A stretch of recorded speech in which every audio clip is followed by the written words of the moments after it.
الرحمن الرحيم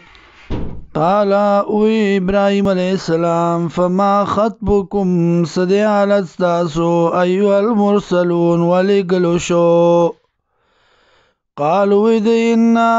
إنا أرسلنا يكنا من رالقل شويو إلى قوم مجرمين قوم مجرمان تا إلا آل لوط مگر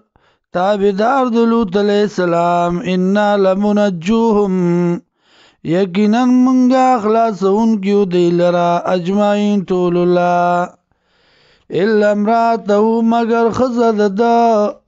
قدرنا انداز کړی د منگا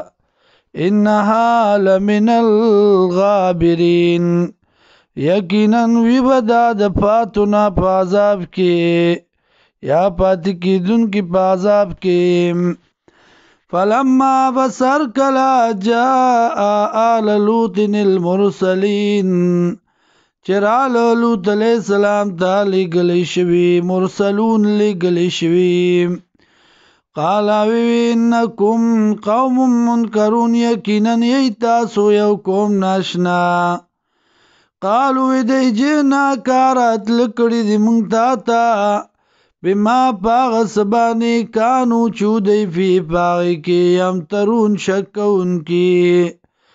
وآتینا کورات لکڑی منگتا تا بالحق فعذاب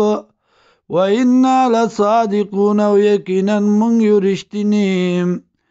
فاسری بوزا بیالکا آلق بلرا بقطع من اللیلی وسیسد شپیکی واتبع ادبارهم اور پسی شارستد دینا ولا يلتفت منكم احد او رستد نگوری یو کستا سنا وامزو او زی حیث تمرون سرنگی چوکم کولی شتا ستا